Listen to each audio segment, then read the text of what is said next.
At the family barbecue I funded top to bottom, Dad raised his glass. Congrats. Here's your trip to Tokyo, first class, all expenses. Then he looked at me. Mortgage is due, $2,600 by Monday. Handle it like a man. I asked, why do I pay while he gets vacations? He said, because he's the future of this family. So I texted one line and closed the joint account, and then I hit send on a file I've been editing for months. Raise your glasses, Dad shouted, loud enough to make the neighbor's dog stop barking. To our Adam. Tokyo first class. Hotels, tours, everything covered. He earned this. The backyard exploded with applause. Someone hooped. Someone else snorted into their drink. I stood by the grill, grease on my hands. The ribs, the beer, the folding chairs, the custom cake with Adam's name in gold. All of it was paid for by me. And this night, this celebration, wasn't even mine. Dad turned to me with that flat, heavy tone he used when delivering bad news at full volume. Oh, and by the way, mortgage is due Monday. $2,600. Handle it. Like a man. I didn't say anything at first. Just looked at him. At Mom pretending to sip her wine. At Adam, lounging like a prince in a lawn chair. Then I asked, why do I pay while he gets vacations? Dad didn't flinch. No sarcasm. No regret. Just a shrug, like he was reciting weather. Because he's the future of this family. You're just the backup. That was the moment I stopped pretending. I wiped my hands on my apron, pulled out my phone, and typed a single line. No emotion. No punctuation. Joint account is closed. Good luck. Then I hit another button. One I'd been preparing for months. Quietly. Patiently. Late at night. In the dark. When anger felt cleaner than sleep. The file was gone now. Uploaded. Not to Facebook. Not to the family chat. Not yet. What was in that file? They didn't know. But they would. And when they did, nothing would be the same again. I set my phone on the table, took off my apron, let it hang there like dead weight, and walked away. Someone shouted behind me. I didn't turn around. Because when you've swallowed silence for years, the sound of your own exit is the loudest thing they'll ever hear. They always said it was just temporary. The money I sent, the help I gave, the way I picked up every broken piece after their messes. Just until Dad's business picks up. Just until Adam finds his path. Just until tax season's over. 10 years. That's how long temporary lasted. I paid off their second mortgage when Dad accidentally missed 6 payments. I covered the medical bill when Mom forgot to renew her insurance. I bought Adam a used car when he wrecked the first one while drunk, something no one ever told me until months later. And not once did anyone say thank you. Not once. They treated it like gravity. Something that just is. Dad's voice was always the same when he called. No hello. No how are you? Just. Need $500. Send it now. Mom never objected. Never defended me. She just whispered things like, don't upset your father. He's stressed. Or, Adam's just figuring things out. And Adam? He never asked. He didn't have to. He just assumed. He was the golden one. The baby. The future. He once sent me a Venmo request that said, because I'm your brother. That was it. I should have cut it off years ago. But I didn't. Because part of me still thought maybe, just maybe, they'd see it. See me. Then came the night everything cracked open. It was 2 weeks before the barbecue. I logged into the shared bank account to check something. Just routine, and saw it. $3,400 gone. Withdrawn in 3 separate payments over the weekend. I called Dad. What is this? Oh, he said. That's for Adam's Japan visa. New suit. Couple things he needs. I didn't even raise my voice. I just said, you didn't ask me. And he laughed. Why would I? You always take care of family. That was the first time I felt something in my chest twist. Something old and sharp. The next day, Adam posted a reel on Instagram, standing in front of a luxury hotel with the caption, manifesting abundance. When your family believes in you, anything's possible. I almost smashed my phone. Then came the Facebook post from Mom. A picture of Adam and Dad in matching suits. Champagne. A steak dinner behind them. Caption. So proud of our boy. He's going places. Our rock. Our light. My name wasn't there. I didn't even exist. I didn't respond. I didn't text. I didn't comment. I just started digging. And that's when I found it. A folder buried in the family's shared Google Drive. It was labeled Taxes 2022. Inside, receipts, W-2s, some old PDFs, and something I wasn't supposed to see. A document titled, Loan Application Draft, for review. I opened it. There it was. My name, my social security number, my job title, listed as a co-signer on a business loan application I'd never signed, for a business that didn't exist. And the kicker? Dad's handwriting at the bottom. A note to someone named Mike. He won't ask questions. He never does. I sat there in my apartment, shaking, not with fear, with clarity, because now I understood I wasn't family. I was funding. I printed the document, sent it to a lawyer friend, quietly, just in case. I started checking every account I had access to. Found another expense I didn't recognize. $2,100 at a watch store downtown. Adam had tagged the location on Snapchat. He was wearing it in a video, toasting to my new life. I called my mother. Why didn't you stop him? Her voice was small. He's your brother. That's when I hung up. They didn't just use me. They believed it was my role to be used. I'm not writing this to get even. I just want to be heard without being erased. But they didn't know I'd been saving every email, every Venmo, every text, every shared bank password, every lie that had a timestamp. They didn't know I had a folder, encrypted, backed up in the cloud, labeled, if they ever push me too far. And now I was opening it. He texted me late Saturday night. Just one line. Sunday game. 3:30. Our old seats. No drama. Like men. I didn't respond right away. 10 minutes later, another message came. Not for me. For the family. Let's talk. Then one from Mom. Please. He's making an effort. Just hear him out. I could have ignored it. I had every reason to. But I knew this wasn't about peace. This was about control. A last-minute PR stunt before the mask fully shattered. So I said yes. But I wasn't going alone. The stadium was half full. Local team down 0-2. Section 113, row 7. Our old seats, like he said. We sat surrounded by kids, teenagers in face paint, and men yelling at referees like they owed them rent. Dad looked calm. Too calm.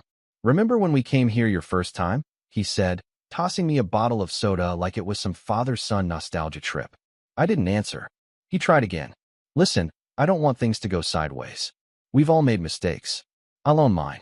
But let's not take this public, all right? We're family. This can stay in the family. I turned toward him, looked him dead in the eye. You have 10 minutes, I said. Then I release everything. His jaw twitched. But he forced a smile. So now you're the hero, huh? Making a little movie about your poor life? I reached into my backpack and pulled out a folder. Clean. Organized. Final. Inside. A fake loan application with my name and social security number. Screenshots of my bank withdrawals. A printed line from the shared family Google Drive that read, he won't ask questions. He never does. For a second, he blinked. Then he laughed. Loud. Sharp. The same laugh I heard when he told me my dreams were cute or expensive. You're blowing this up for nothing, he snapped. I carried this family on my back while you counted pennies. I built this house. With my money, I replied. And while you posted pictures of Adam in $1,000 suits, I was the one getting the overdraft alerts. He stood up, voice rising. You better calm down. I won't, I said, because someone else needs to speak. And then she stepped forward. Tanya, his former accountant. Mid-40s. Precise voice. No frills. She sat beside him, pulled out her own folder, and spoke like a court verdict. I worked for him for 6 years. I saw him forge the application. I saw him list you as a co-signer without your consent. The bank has opened a fraud investigation. He froze, then turned to me, red-faced. You brought her here. To the game. I stood too. This isn't a game. This is the final whistle. You never apologized. Never explained. You just wanted me quiet one last time. But I'm not traceable anymore. He started shouting about betrayal. About blood. About me. Turning the whole family upside down. People started turning. Mom appeared 10 minutes later, crying. Please, she begged. People are watching. I didn't look at either of them. I unlocked my phone, opened the family group chat, and hit send to all. Family_audit_2017_2025.pdf. Audio_Adam_card_April.m4a. Signed_loan_fake.pdf. At that moment, the home team scored a goal. The stadium erupted. But in row 7, silence. I turned to Dad and said calmly, game over. Let's see how they enjoy the replay. He didn't call. He didn't write. He posted. 6 days after the stadium confrontation, where I unveiled the truth, armed with documents and recordings, he resurfaced. Not to apologize, not to explain, but to reclaim control. He launched a new Instagram account at Real Family Truths. Bio: father, provider, betrayed by blood. The first post was a video, filmed in his truck, his usual confessional booth. Dim lighting, soft country music in the background, and a tear-streaked face. He looked into the camera with red-rimmed eyes. My son turned on me. He began, voice trembling. But I forgive him. He paused, as if gathering strength. I wasn't perfect, but everything I did, every hard choice, was for them, for this family. And now he's out there spreading lies. Lies that hurt his own blood. Final words, laden with sorrow. I love you, son. I forgive you. But I won't stay silent. The internet exploded. People fell for it. Hook, line, and crocodile tears. You're such a strong father. Kids today have no heart. He'll regret this one day. Prayers for your broken family. By midnight, 72,000 views. By dawn, 120,000. His martyrdom was trending in 3 parenting groups. Then came the carousel post. Me as a kid, sitting on his shoulders. Christmas morning. A faded photo of me and Adam, arms around each other, both unaware of the storm coming years later. Captions. He was always a good kid. I just wanted to be his hero. Maybe he'll remember one day. Even people I trusted reshared it. Old classmates, ex-coworkers, distant cousins, all reposting his version like it was gospel. Some even reached out to me. Is it true what he said? Why are family drama online? Can't you just talk to him? And then, of course, Mom. Her message came with guilt disguised as care. He's hurting. Don't make it worse. Be the bigger person. She didn't ask how I was. Didn't ask if anything he said was true. Just begged me to protect his image again. So I did what I should have done long ago. I didn't respond. But I uploaded the file. raw_timeline_documents.zip. No title card. No face. No crying. No names. Just timestamped evidence. Loan application with my forged signature. Screenshot of my account empty to pay Adam's emergency trip. Audio file, Dad saying. He won't notice. And if he does, I'll handle it. Screenshots of Mom saying. Don't tell him. It'll stress him out. Transaction logs. Venmo messages. Google Drive comments with edit history. Everything. No emotion. No revenge speech. Just truth. It didn't go viral. It didn't need to. It just spread. Quietly. Like smoke in a locked room. People started disappearing from his side. A friend of his, the one who always grilled with him on Memorial Day, unfollowed him. A neighbor commented, didn't expect to see my name in one of those screenshots. Then deleted it. An old coworker posted a vague story. Sometimes the loudest voice is hiding the biggest lie. He tried again. Posted another video. More desperate. More cracked. But this one barely scraped 3,000 views. No comments. No prayers. Just 3 likes, one from Mom, one from some random family values account, and one he probably made himself. He was losing the crowd. And I knew exactly what that felt like, because I'd lived it. But I wasn't him. I didn't need a spotlight. Just quiet. And distance. A few days later, I received a message from Aunt Rhonda. We didn't know what you were carrying. I'm sorry. You didn't deserve that. I stared at it for a long time. And then I archived it. Because this wasn't about being believed anymore. It was about never being silenced again. He had tried to rewrite the ending. To make me the villain in his heroic comeback. But I didn't play his game. I handed them the receipts. Unfiltered. Unnamed. Undeniable. And the truth? The truth doesn't need a narrator. It just stays. Even when they try to bury it in likes. Even when they cry into the camera like soap opera stars. Even when they twist and post and plead. It stays. And silence? Silence is the loudest thing I've ever said. I left everything behind in 31 hours. Not because I wanted to. Because I had to. There's a moment, right before you break, when your whole life turns quiet. Not peaceful. Just still. Like a room just after the scream. For me, that moment came at 2:17 a.m., staring at the glow of my phone after reading the 10th message from my dad that week. Not sorry. Not, let's talk. Just. This is what happens when sons forget where they came from. I stared at those words, then booked a one-way ticket. No second thoughts. Lisbon. Departure in 31 hours. I didn't cry. Didn't pack with ceremony. Just threw the essentials into a backpack, laptop, documents, old passport with my original name still on it, and left behind the apartment I'd paid for 3 adults who treated my money like an apology and my silence like consent. The cab to the airport was cold and quiet. My fingers shook only once, when we passed the street with the coffee shop where I used to bring my mother. The one I paid for, where she told people I was just helpful, not essential. At the gate, I didn't look back. I was done looking back. Lisbon, 6:12 a.m. The plane touched down with a softness that felt like mercy. Light spread across the city like a new page. Tiled roofs caught the sun. A tram rolled past like an invitation. And for the first time in years, I exhaled, like someone who'd been holding his breath since birth. Then my phone buzzed. For missed calls from Dad. One voicemail from Mom. Just tell me where you are. We can fix this. One text from Adam. I'm sorry. I was scared. I read them all. And then, without emotion, I powered off the phone, placed it in the kitchen drawer of my Airbnb, and went out for coffee. The first week, I didn't speak. Not even small talk. I walked through alleys that smelled of ocean and bakery sugar, sat alone in parks where children played, and watched the locals live like I wanted to, fully present, utterly unbothered. I didn't miss anyone. And that terrified me how quickly love can evacuate a body once it's no longer useful. Week 2. A tiny design studio with a handwritten sign, freelancers welcome. I stepped in, showed them my work, and they offered me a seat and a job.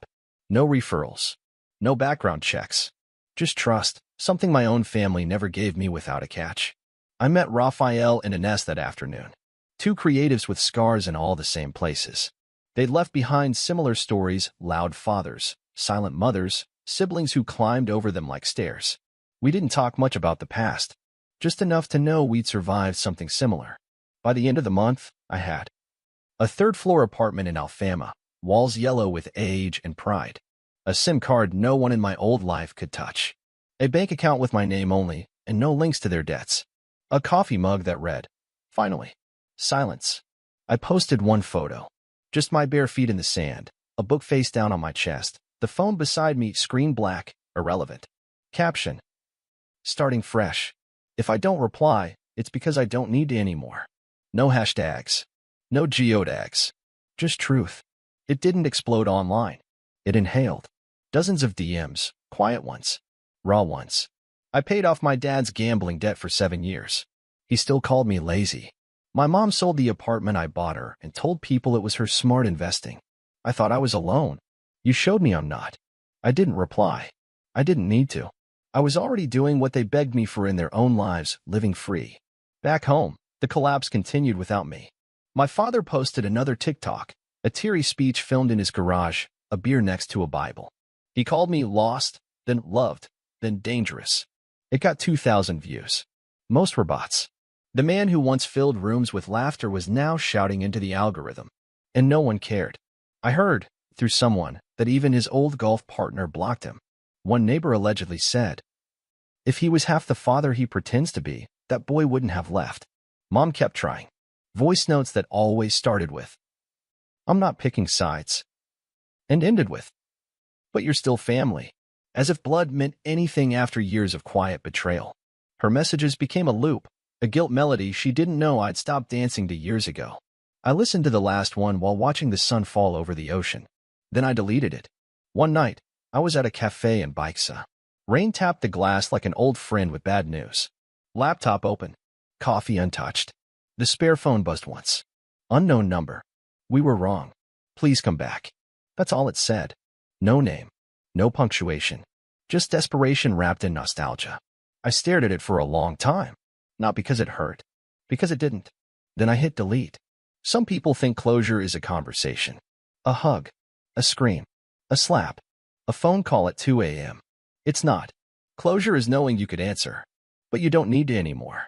Because the version of you they hurt, the one who paid their bills and swallowed their insults, that version is gone.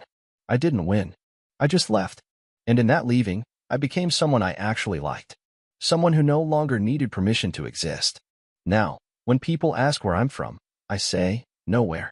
Not because I'm rootless, but because my roots were poisoned, and I chose to plant new ones, in sunlight, in my own soil, far from their shade. My family still exists. But not in my world. Not anymore. Maybe one day they'll understand why I walked away, and that it wasn't out of hate. If this was the cost of freedom, then I paid in full. And for once, I don't want a refund.